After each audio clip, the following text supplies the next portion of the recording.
జిల్లాలో పెరుగుతున్న ఎండల తీవ్రత, వడగాలుల నేపథ్యంలో ప్రజలు అప్రమత్తంగా ఉండాలని జిల్లా కలెక్టర్ హరీంద్ర ప్రసాద్ సూచించారు. కాకినాడ కలెక్టరేట్ లో నిర్వహించిన విలేకరుల సమావేశంలో ఆయన మాట్లాడుతూ, అత్యవసర పనులు ఉంటే తప్ప ఉదయం 11 గంటల నుంచి సాయంత్రం 4 గంటల వరకు బయటకు రావద్దని హెచ్చరించారు. అదేవిధంగా జిల్లాలో 4 వారాల పాటు ఆపరేషన్ క్లీన్ స్వీప్ కార్యక్రమాన్ని చేపడుతున్నట్లు వెల్లడించారు.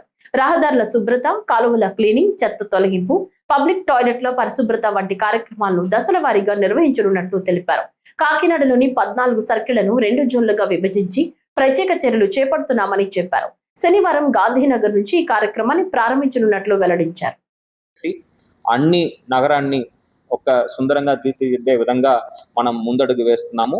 దీంట్లో ప్రభుత్వ సిబ్బందితో పాటు ప్రజలు కూడా భాగస్వామ్యం అవ్వాలని మీ అందరికీ ఒక పిలుపు ఇస్తున్నాను. మీరు అందరూ కూడా ఈ క్లీన్లీనెస్ డ్రైవ్ లో పార్టిసిపేట్ చేయాలి. మన నగరాన్ని సుందరంగా ఉంచాలంటే మీ ఒక సహకారం తప్పకుండా అవసరం.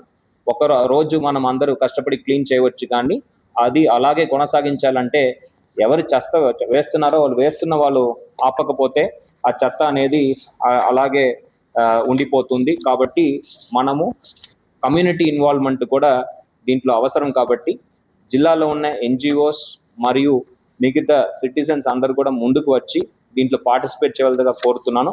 అదేవిధంగా ఎవరైతే స్వచ్ఛ వాలంటీర్స్ కానీ ఎన్విరాన్మెంటలిస్ట్ కానీ ఎవరు ఉన్నారో వాళ్ళందరినీ కూడా దీంట్లో భాగస్వామ్యం కావాలని ఈ సందర్భంగా మిమ్మల్ని అందరినీ కూడా కోరుతున్నాను.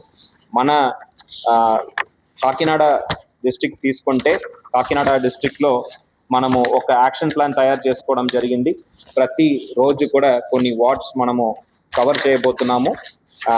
2 జోన్గా స్ప్లిట్ చేసుకొని ప్రతి జోన్లో కూడా మనము ఈ యాక్టివిటీస్ చేయబోతున్నాము. సో కాకినాడ జోన్ 1లో మొత్తం ఉన్న 7 సర్కిల్ మనం డివైడ్ చేసుకొని, జోన్ 2లో 7 సర్కిల్ డివైడ్ చేసుకొని ప్రతిరోజు కూడా 3 నుంచి 4 వార్డు ఒక సర్కిల్లో, ఇంకొక సర్కిల్లో 3 నుంచి 4 వార్డులు మనము ఈ ఎంటైర్ మంత్ ఈ యాక్టివిటీ చెకప్ చేయబోతున్నాము. రేపు 23వ తారీఖు మనము సర్కిల్ 13 దాంట్లో వార్డ్ నంబర్ 40, 44, 45, 46